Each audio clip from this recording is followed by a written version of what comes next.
Hello and welcome guys. તો ફરી એકવાર સ્વાગત છે તમારા બધાનું મારી યુટ્યુબ ચેનલ પર. તો મિત્રો, વિડીયોની શરૂઆત કરું તે પહેલાં તમને કહી દઉં કે જો તમે મારી ચેનલ સબસ્ક્રાઈબ કરેલી નથી તો ચેનલને સબસ્ક્રાઈબ કરી દો અને વિડીયોને જરૂરથી લાઈક કરી દો. તો મિત્રો, આજે આપણે જઈ રહ્યા છીએ પાલીતાણા પાસે આવેલ હસ્તગીરી જૈન તીર્થ સ્થળ પર. તો મિત્રો, પહાડો પર વસેલું આ જૈન તીર્થ સ્થળ તમારે એકવાર જરૂરથી જોવું જોઈએ, કારણ કે આ ખૂબ જ રમણીય સ્થળ છે. તો મિત્રો, આજે મારા વિડીયોમાં તમને હું તેની મુલાકાત કરાવીશ અને સ્થળ વિશે પૂરી માહિતી પણ આપીશ. તો મિત્રો, તમારે અમરેલીથી હસ્તગીરી જવું હોય તો તમારે લીલિયા ક્રાકચ ગારિયાધાર વાળો રસ્તો પકડવો પડે. અત્યારે આપણે ફિલહાલ ક્રાકચ ગામ પહોંચ્યા છીએ. હવે ક્રાકચ ગામને ક્રોસ કરીશું એટલે આપણે ત્યાંથી ગારિયાધાર વાળો રસ્તો શરૂ થઈ જશે, જ્યાં આપણે જઈ રહ્યા છીએ. તો સવારમાં તમને ખબર જ છે કે ટ્રીપ હોય એટલે હું ને મારો ભૈરું બે જોઈએ, બાકી તો કોઈ જો એક્સ્ટ્રા સ્પેશિયલ ગેસ્ટ ક્યારેક હોય તો હોઈ શકે છે, બાકી તો અમે બંને જ હોઈએ છીએ. મિત્રો, તમે ઉપર બોર્ડ જોયું તે મુજબ બસ જો બતાવે છે કે સામે ગારિયાધાર હવે આવવા આવે છે. આપણે આપણા ગીત વગાડતા અને એકદમ ચાકા જેવી મોજ મસ્તી કરતા આપણે તો બસ આગળ વધીએ છીએ. જીવનમાં મોજ તો કરતી રહેવાની હો વાલા.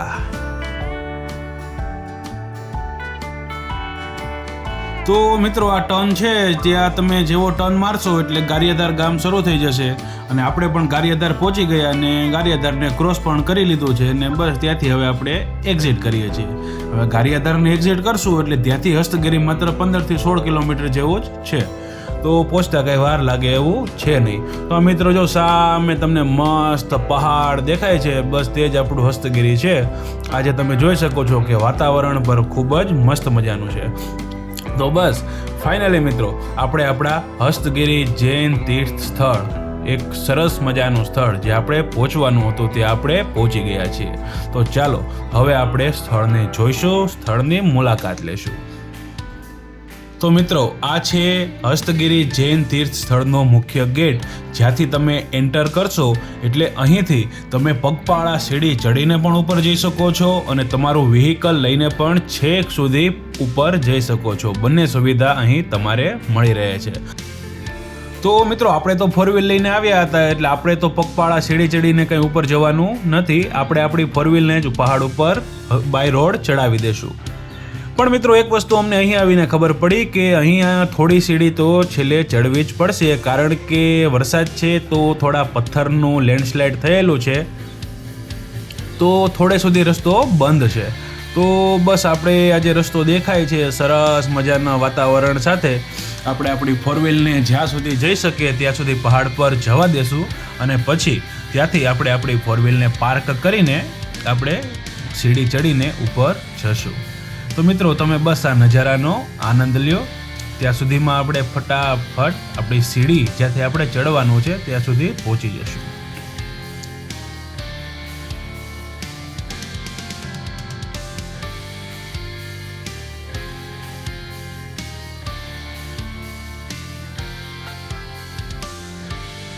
તો મિત્રો, finally we are in end game now. તો હવે આપણે તે સ્થળ પર પહોંચી ગયા છીએ જ્યાંથી આપણે 500 જેવી સીડી હજી ચડવાની છે.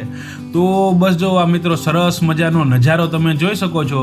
આપણે અહીં આપણી કારને પાર્ક કરી અને હવે અહીંથી આપણે સીડીને ચડવાનું સ્ટાર્ટ કરીશું. તો મિત્રો, હું અને મારો ભૈરું જ્યાં સુધી સીડી ચડી રહીએ અને થોડી ફોટોશૂટ ને સ્ટાઇલ મારતા ઉપર ચડીએ ત્યાં સુધી હું તમને આ સ્થળ વિશે વિગતવાર માહિતી આપીશ. પાલીતાણાથી 25 કિલોમીટરના અંતરે જ આ હસ્તગીરી જૈન તીર્થ સ્થળ આવેલું છે. આ મંદિરનું બાંધકામ 1979માં થયેલું હતું અને તે સમયે આ મંદિરને પવિત્ર કરવામાં આવેલું હતું.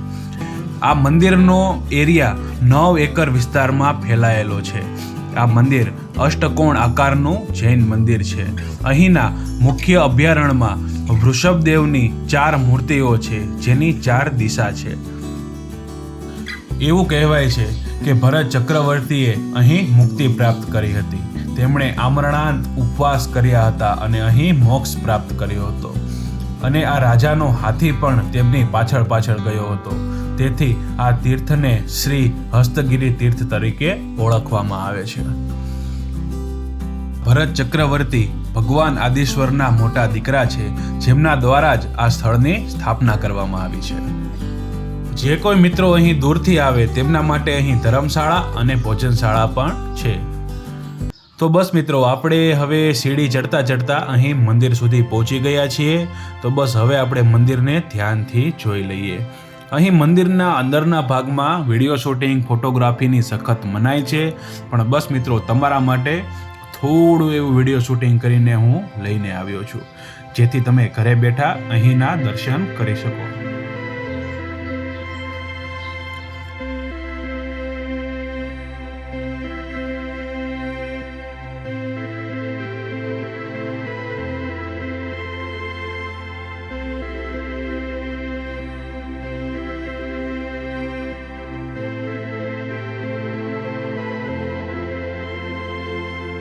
તો મિત્રો, આપણે હસ્તગીરી જૈન તીર્થ સ્થળના દર્શન કર્યા. હવે દર્શન કર્યા બાદ આપણે અહીં નિરાતે મંદિરની બાજુમાં જે સરસ મજાનો નજારો છે ત્યાં બેઠા અને બસ આપણું મન શાંત કર્યું.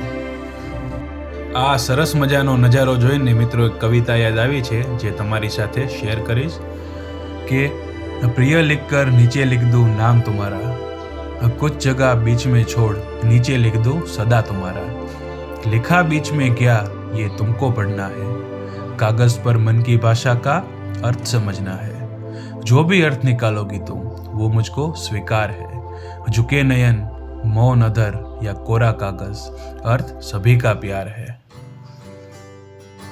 તો મિત્રો, હવે આપણે પર્વત ઉપરથી નીચે તરફ રવાના થઈ રહ્યા છીએ.